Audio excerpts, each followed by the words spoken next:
Bonjour, bonjour à tous. J'espère que vous allez bien. Merci de nous rejoindre pour ce webinaire consacré à la simplification de la gestion de votre processus de paye.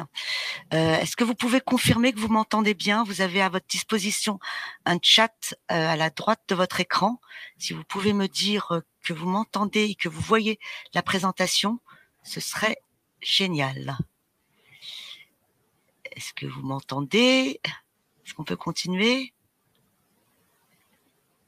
Ah, merci Caroline, merci Charlotte. On peut effectivement continuer. Merci, merci beaucoup. Donc, pendant ce webinaire, tout d'abord, on va lancer quelques questions de sondage pour comprendre mieux les défis auxquels vous êtes confrontés et on partagera les résultats de ce sondage à la fin de la présentation. Également, n'hésitez pas à poser tout au long du webinaire les questions que vous voulez poser à notre expert Rémi et on y répondra bien sûr à la fin. Rapidement, je suis Rabia Ider, responsable marketing chez Talentia et donc je suis accompagnée de Rémi Bayot, notre consultant expert paye. Rémi, si tu veux bien te présenter, s'il te plaît. Oui, bonjour à tous. Donc moi, Rémi Bayot, effectivement, donc c'est moi qui vais assurer cette présentation dans quelques instants. Je suis chez Talentia depuis quelques années et je fais partie de l'équipe avant-vente. Et à ce titre-là, sur nos domaines RH et en particulier sur la paye, entre autres, je présente nos solutions où je interviens sur différents événements tels que celui qui nous intéresse ce matin. Et merci Rémi. On va passer alors à l'agenda qu'on va développer aujourd'hui ensemble ce matin. On va commencer rapidement par une présentation de Talentia, vraiment très brève, mais pour vous dire qui on est. Cela sera suivi par les 3 principaux défis que vous rencontrez au quotidien dans la gestion de votre paye. Ensuite, on évoquera les axes de réflexion pour simplifier ce processus complexe. Et enfin, Rémi nous présentera la suite RH de Talentia en mettant l'accent sur notre solution de paye et les automatisations qui permettront de réduire les tâches répétitives et chronophages. Alors, qui est Talentia? Voilà. Alors, Talentia est un éditeur français de solutions de gestion financière et RH, principalement dédié aux ETI. On compte aujourd'hui plus de 2000 clients en Europe, dans tous les secteurs d'activité, avec une équipe de 430 collaborateurs au service de nos clients. On développe un chiffre d'affaires en 2022 de 61 millions d'euros et plus de 15% de ce chiffre d'affaires est réinvesti dans la recherche et développement pour garantir constamment une innovation sur nos produits. Alors, plus précisément, ce que couvrent nos solutions, vous avez ici deux rosaces. La première à gauche, la suite finance, c'est une plateforme qui est complète, qui répond à tous les enjeux métiers des directions financières, de la gestion comptable, la révision, clôture des comptes, en passant par les engagements, la trésorerie, le budget, la consolidation et le tout nouveau reporting ESG. Quant à la suite RH qui est de l'autre côté, Rémi va en parler plus en détail, mais vous pouvez déjà voir un peu le périmètre couvert par cette solution. Du coup, Rémi, je vais te laisser la main sur le reste de la présentation. Très bien, merci Rabia. Alors, effectivement, donc je vais reprendre la parole et on va rentrer dans le vif du sujet qui nous intéresse ce matin. Quels sont les défis qui peuvent se poser en termes de gestion de paye? Alors, très rapidement, en guise d'introduction, on peut partir d'un constat global, général, c'est que les services RH et en particulier les services de paye sont de plus en plus sollicités, sont de plus en plus surchargés. D'une part, parce qu'on doit faire face à des évolutions législatives, réglementaires qui sont incessantes et quelquefois plus complexes les unes que les autres. Et puis d'autre part, en interne, selon les entreprises, on peut aussi avoir à faire face à des sollicitations de la part des différents acteurs qui, elles aussi, vont plutôt en augmentant. Donc, au bout du compte, une surcharge de travail, en particulier au niveau de la gestion de la paye, qui peut avoir bien évidemment un certain nombre de conséquences jusqu'à potentiellement des erreurs de paye. Donc, par rapport à tout ça, il va être important de trouver des solutions, d'une part, pour libérer du temps aux gestionnaires, tout en fiabilisant les processus de paye. Donc, c'est un peu ça qu'on va essayer d'explorer ce matin. Alors, comme l'évoquait Rabia, d'une façon très macro, hein, quels sont les principaux défis auxquels on doit faire face? On peut là en citer 3. Le respect et la conformité du réglementaire, la qualité de la paye, et puis sur un angle un petit peu différent, j'y reviendrai, la sécurité des données et des processus. Alors, le respect de la conformité réglementaire, comme j'ai dit précédemment, on le sait tous, on est dans un domaine, la paye, qui évolue sans arrêt avec des évolutions législatives ou légales qui interviennent à intervalles réguliers. On peut, sans être exhaustif, citer quelques exemples. Déjà, tout bêtement, la DSN. Je dis la DSN parce que, bien sûr, on le sait bien, on ne peut pas dissocier la DSN de la paye. Tous les ans, il y a des évolutions. Tous les ans, il y a un nouveau cahier technique avec des évolutions à prendre en compte. Si on regarde sur 2023, sur la partie stricte de la paye, entre autres choses, encore une fois, qu'est-ce qu'on a vu apparaître? On a vu apparaître au mois de juillet le net social. Le net social, c'est d'ailleurs un exemple intéressant parce que à la fois, il a pour objectif pour les collaborateurs de simplifier la lecture du bulletin de paye. Pour autant, en amont, ça rajoute une couche de complexité et un élément nouveau à prendre en compte. Un autre exemple, peut-être parmi vous, certains être rattachés à la convention collective de la métallurgie, eh bien, pour le mois de janvier prochain, de janvier 2024, on a à prendre en compte une refonte complète de cette convention collective, ce qui sur 2023, bien sûr, a engendré une charge de travail relativement importante.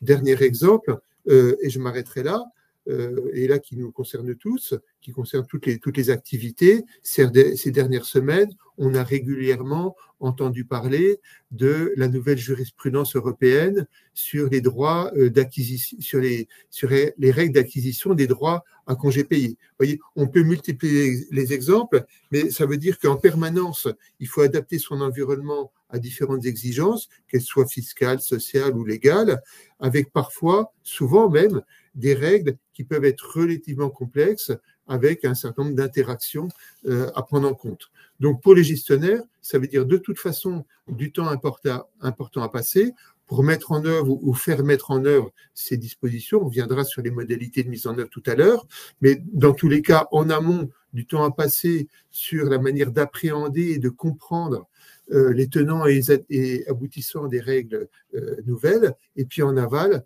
du temps à passer aussi pour les recéter, parce qu'on est, bien sûr, quand on parle de paye, dans un domaine sensible, et donc il y a un objectif au final, c'est d'assurer une paye conforme, ce qui nous amène au point suivant, qui est la qualité de la paye, hein, qui est le pendant du point précédent. L'objectif, bien sûr, premier, c'est de sortir des payes justes, de répondre à la satisfaction des collaborateurs, mais aussi en interne, répondre aux différents services, à commencer par la comptabilité également, et puis au bout du bout, d'éviter des régularisations qui, selon les cas de figure, selon les logiciels que vous pouvez avoir, sont plus ou moins faciles ou complexes à mettre en œuvre, à nouveau du temps à passer, et puis potentiellement, si on va au bout des choses, éviter des régularisations ou des pénalités de type redressement URSSAF. Donc, pour assurer cette qualité, on pourra jouer sur différents axes.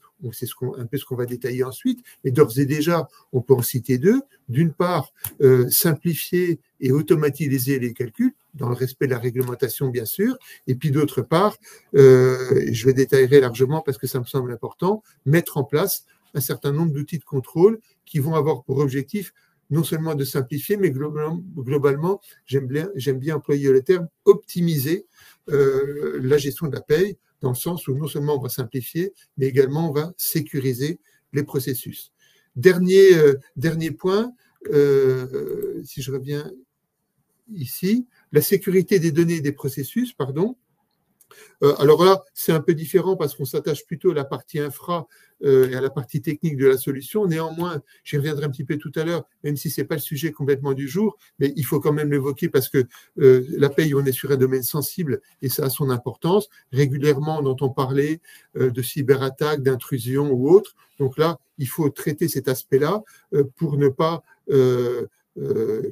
complexifier le travail des gestionnaires. Donc, dans ce sens-là, il y a quand même une interaction. L'objectif étant au final, mais j'y reviendrai un peu tout à l'heure, d'assurer la continuité service. Voilà. Maintenant, une fois qu'on a posé ces différents défis, ces différents enjeux, comment est-ce qu'on peut y répondre, sachant que à aujourd'hui, il y a aussi quand même un prérequis qu'on peut poser, c'est que je ne sais pas les uns ou les autres quelles solutions vous avez actuellement dans vos entreprises, mais a priori aujourd'hui, tous les logiciels de paye permettent de sortir des payes justes et de répondre aux différentes obligations déclaratives ou autres. Néanmoins, on va quand même essayer de faire un petit peu un inventaire des actions possibles et des actes de réflexion qu'on va pouvoir mener, qui pourront être d'ordre différent, qui pourront être sur un aspect organisationnel, qui pourront toucher à des aspects fonctionnels, mais également à des aspects services qui pourront être proposés. Donc, on va essayer de prendre différents exemples sur ces différentes thématiques.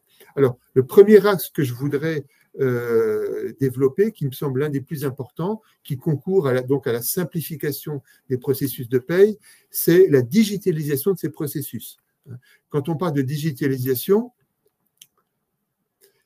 déjà, à nouveau, rapidement un constat, on s'aperçoit que bien souvent, les solutions en place ne sont pas forcément en adéquation avec les attentes des différents acteurs. Quand je dis les différents acteurs, il s'agira aussi bien des collaborateurs que des managers ou que des gestionnaires de paye, par exemple.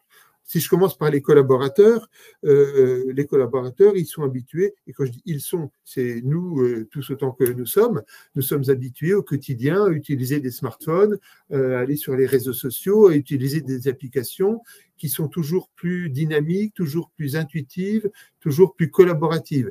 Et les collaborateurs, souvent, ne trouvent pas, j'allais dire, le pendant dans la sphère professionnelle. Il y a eu d'ailleurs l'année dernière, en 2022, un sondage mené par Sopra, je crois, qui essayait de mesurer le degré de satisfaction des collaborateurs par rapport à la numérisation des solutions RH dans l'entreprise. Et globalement, le degré de satisfaction était de l'ordre de 30%. Alors, on peut toujours voir le verre à moitié vide ou le verre à moitié plein, mais 30%, ça montre quand même qu'il y a une marge de manœuvre quand même relativement importante.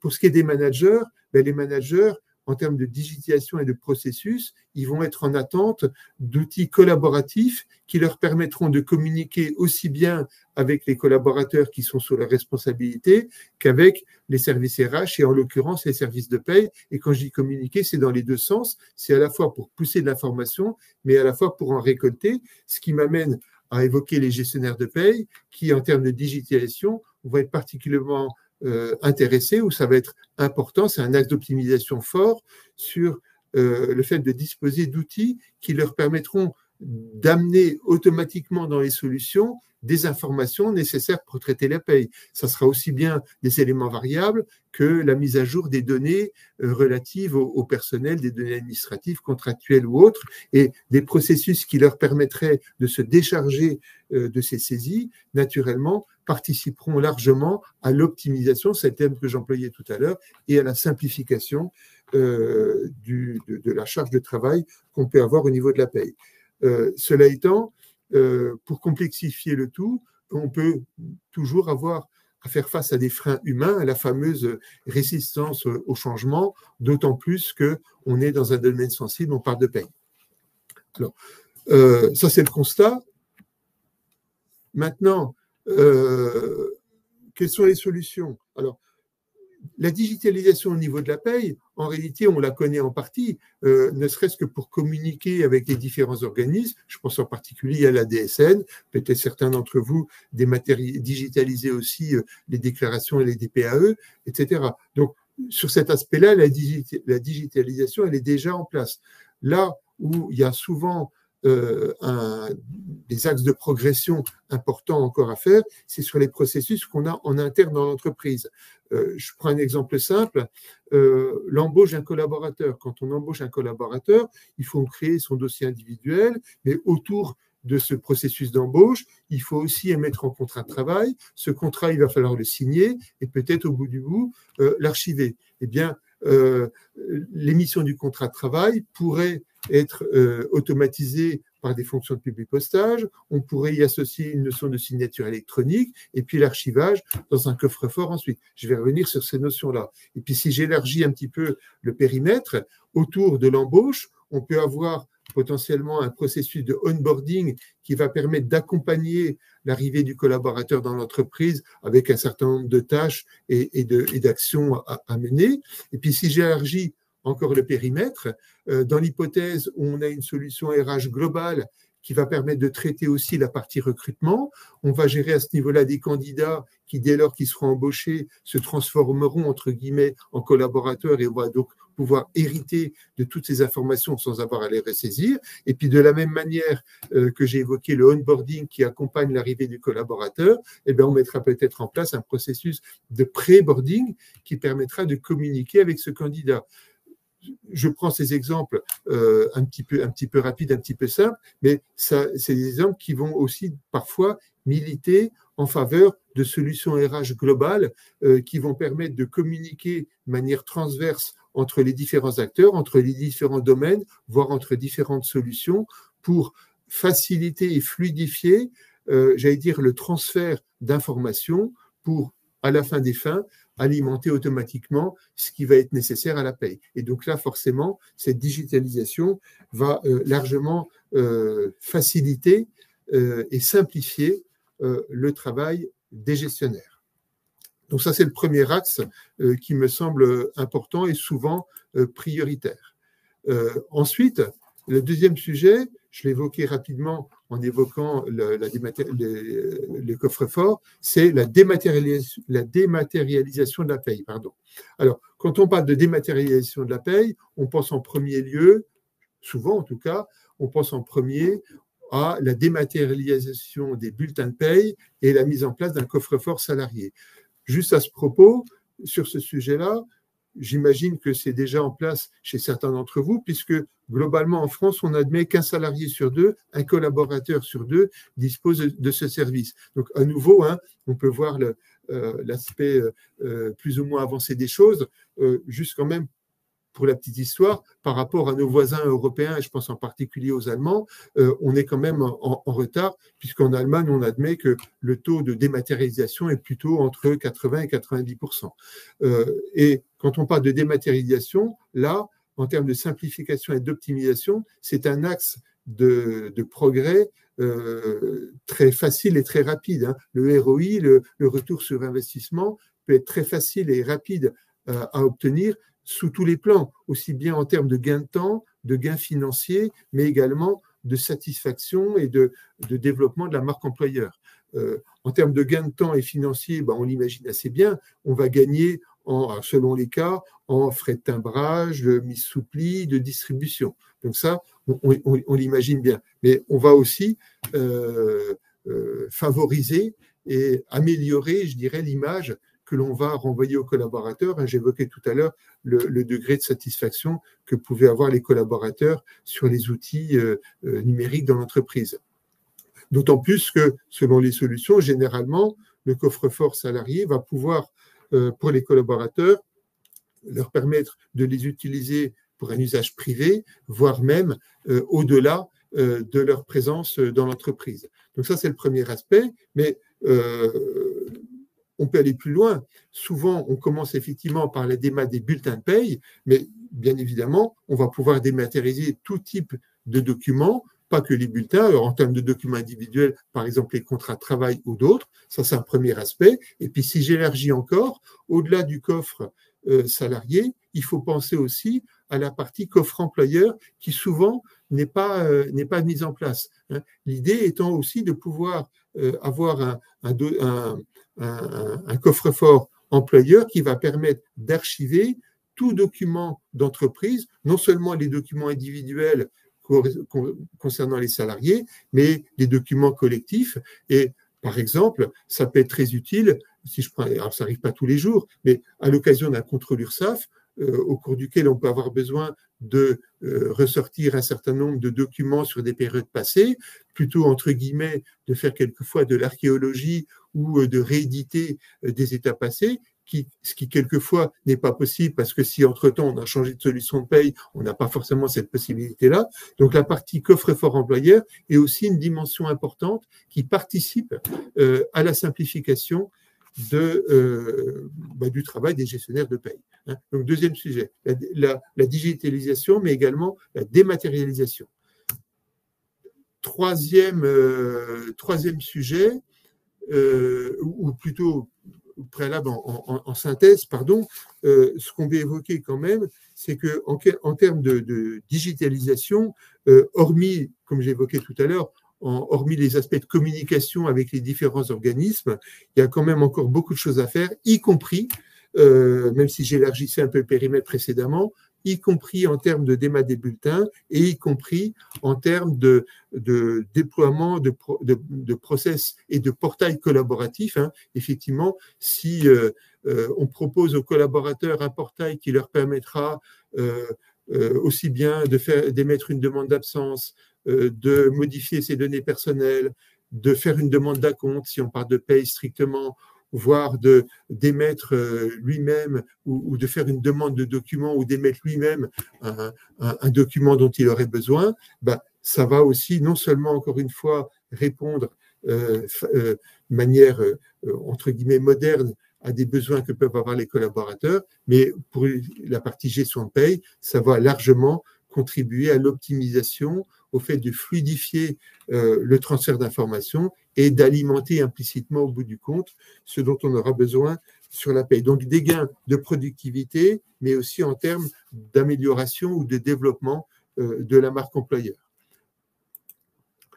Troisième thématique que l'on peut évoquer, si on zoome particulièrement sur le contenu de la paye, c'est la simplification de la gestion de la paye. Et pour répondre à cette partie-là, on peut, si je rentre un peu dans le détail, décliner différentes étapes ou différentes notions. Déjà, alors on n'a pas le temps là tout de suite, mais si je vous interrogeais tous les uns ou les autres, j'imagine que très rapidement, chacun ou chacune aurait des idées pour simplifier la paye.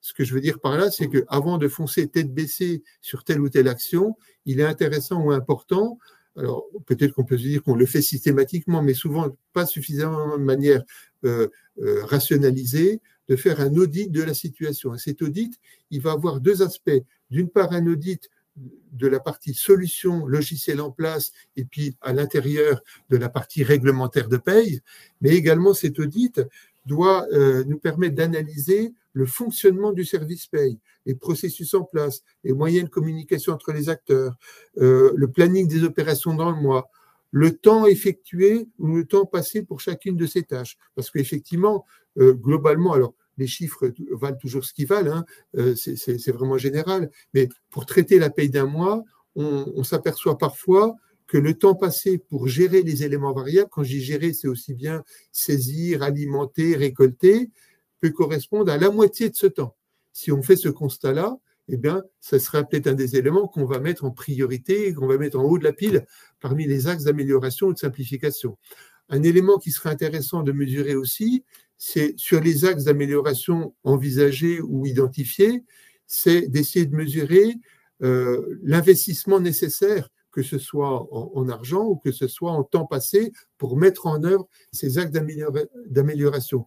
Ce que je veux dire par là, c'est que quelquefois, on peut mettre en œuvre ce qu'on appelle souvent des quick wins, c'est-à-dire des actions très simples, très rapides, qui vont permettre d'obtenir des gains immédiats. Un exemple, selon moi, typique, c'est la notion d'alerte. Souvent, dans les solutions, on peut mettre en place des alertes, typiquement des alertes sur des fins de contrat, sur des fins de période d'essai. Et on s'aperçoit que souvent, ces alertes sont pas, ou en tout cas insuffisamment déployées.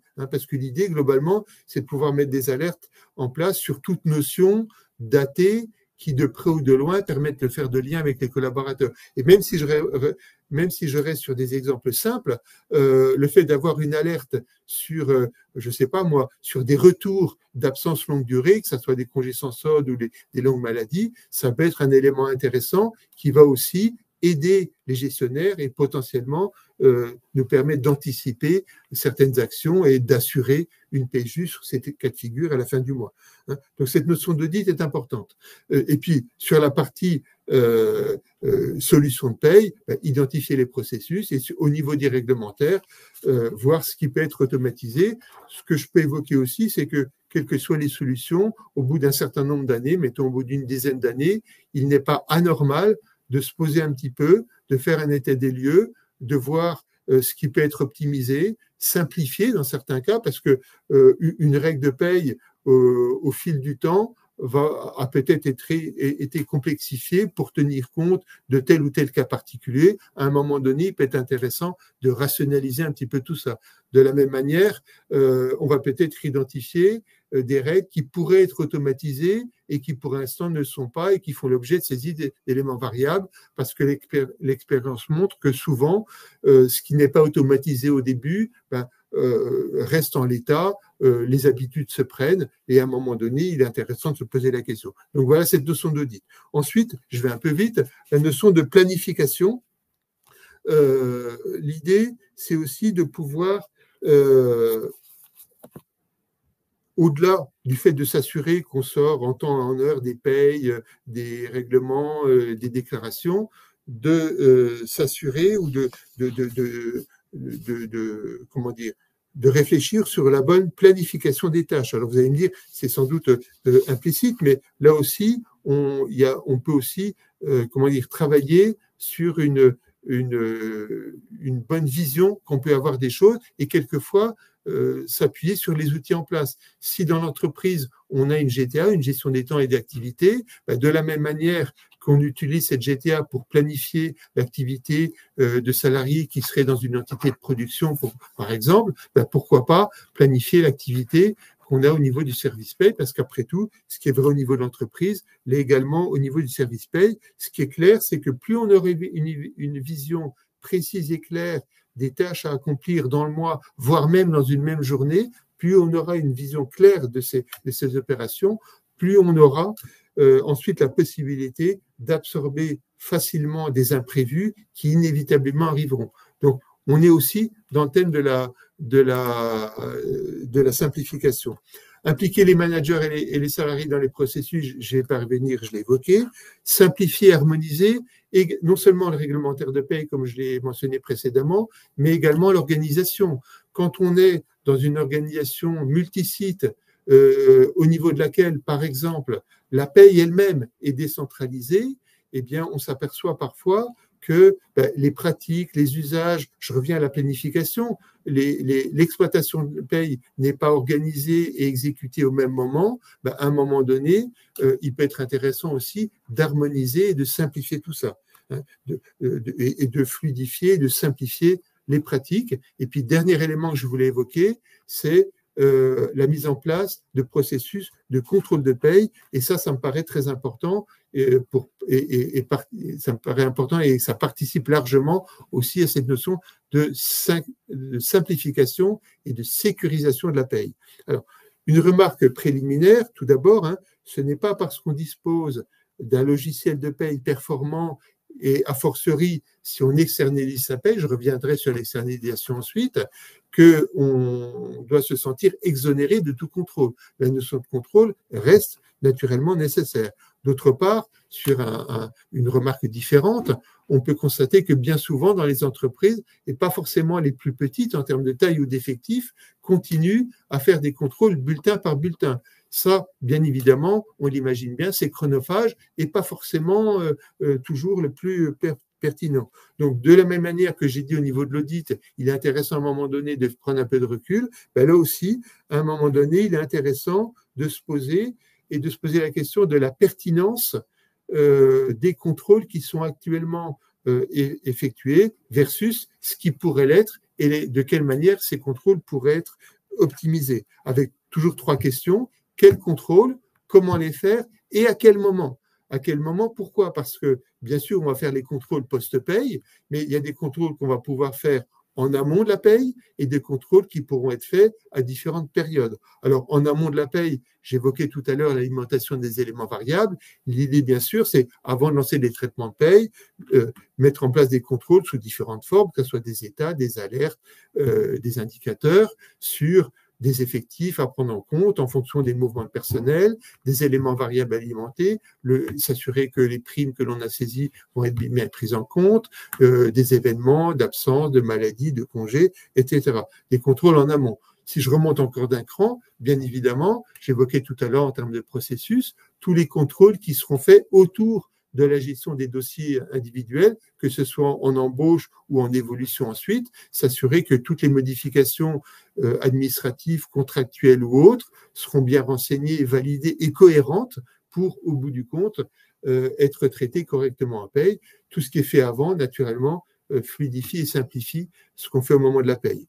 Pour ce qui est des contrôles post-paye, un élément important, j'évoquais brièvement les contrôles qui étaient souvent encore faits bulletin par bulletin, bien évidemment, privilégier les contrôles de masse. Les contrôles individuels doivent se limiter aux exceptions et aux cas particuliers. D'accord ? Un élément aussi, ne pas oublier qu'on a maintenant la DSN, quelquefois même d'ailleurs c'est la DSN qui dicte la paye, et donc la DSN en elle-même peut contenir aussi des éléments permettant de faire un certain nombre de contrôles. Et en particulier, tout ce qui tourne autour des charges patronales, des réductions de charges ou autres. Un exemple typique, si je rentre vraiment dans le détail, au niveau de la DSN, sur les réductions de charges, s'assurer que le montant total qu'on a au niveau du bloc 23 corresponde à la somme des réductions individuelles qu'on a dans le bloc 81. Alors, vous allez peut-être me dire ou penser que si on a un logiciel qui est correctement paramétré, à plus forte raison, si c'est fait par le prestataire, tout ça doit être implicite. C'est tout à fait vrai. Néanmoins, comme j'ai dit précédemment, ce n'est pas parce qu'on a une solution performante et à plus forte raison, si on en externalise l'exploitation, qu'on doit être exonéré de tout contrôle. L'idée, c'est d'identifier. Alors, il ne s'agit pas de douter sur tout, mais de mettre en place les contrôles pertinents par rapport à un contexte, par rapport au cas particulier que vous pouvez avoir, des contrats particuliers que vous pouvez avoir, ou autre. Je pense par exemple à l'exonération de certaines heures supplémentaires. Vous voyez, on pourrait multiplier les cas de figure.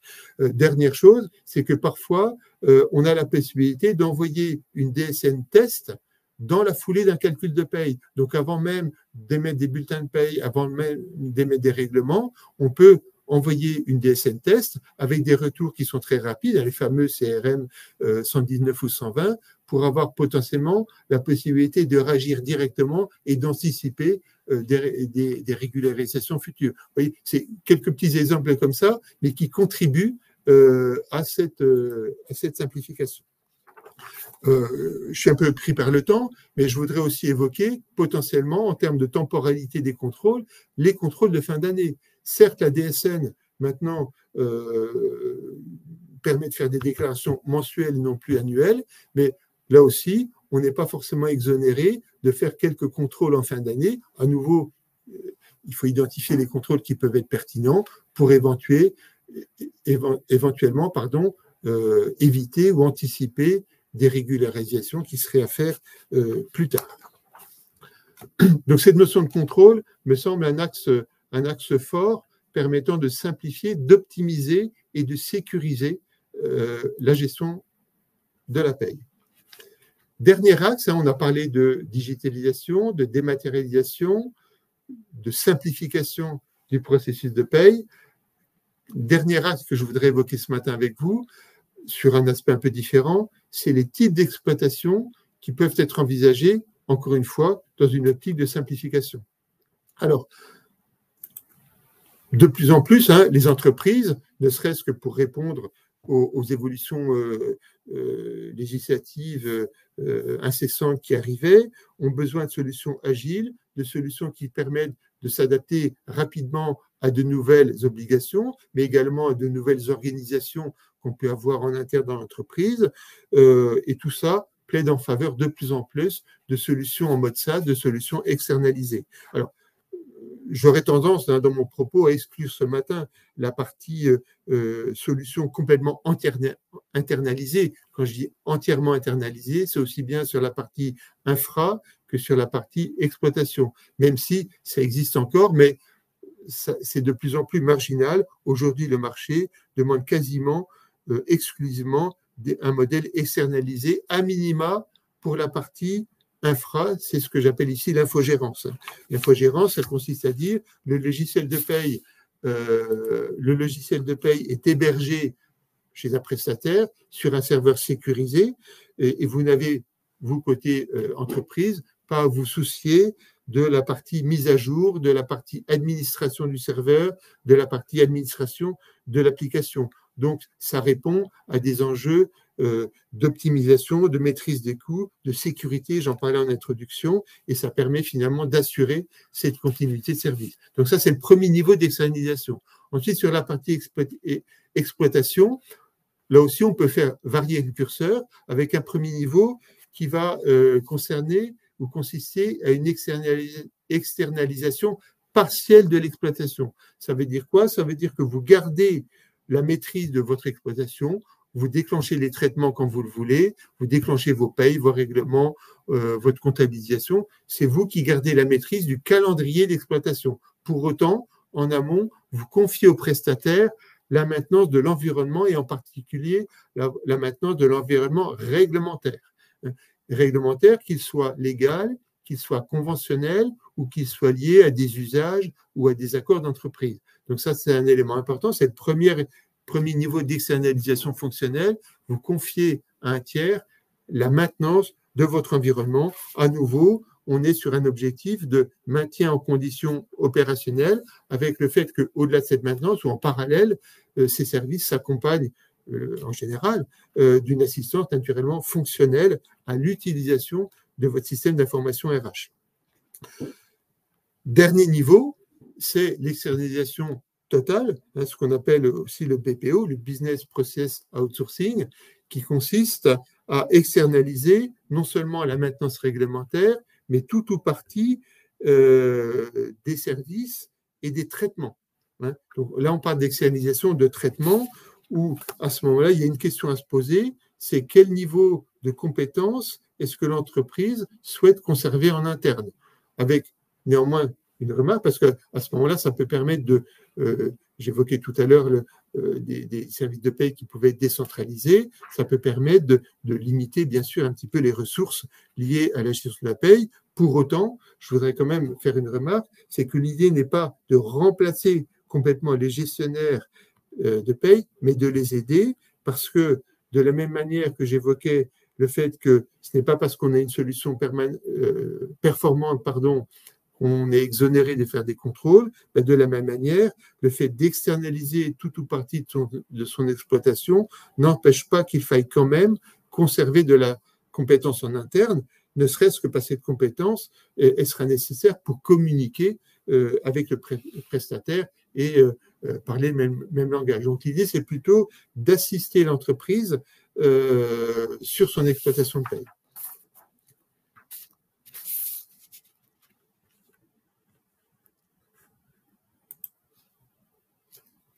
Très rapidement, pour illustrer le propos au travers de la solution Talentia, Talentia nous propose une solution qui s'appelle Talentia Suite RH. Donc, on est bien dans une solution RH globale qui va permettre non seulement de traiter la paye, mais de partir de la gestion des candidats, une solution de gestion de recrutement avec du onboarding ou du pré-boarding, on en parlait tout à l'heure. On va accompagner le salarié dans sa vie dans l'entreprise. Pour ce faire, on va le payer. Peut-être on s'appuiera sur une solution de gestion des temps. Et puis en parallèle, je le dis très très vite, des solutions ou des modules, je reviendrai sur cet aspect modulaire, qui vont permettre de gérer tout le cycle de vie du collaborateur en termes également de formation, d'entretien, de compétences, de talents, etc., avec un certain nombre d'outils qui vont permettre aussi de favoriser ou d'améliorer la marque employeur. Donc, on est vraiment sur une solution RH globale, modulaire,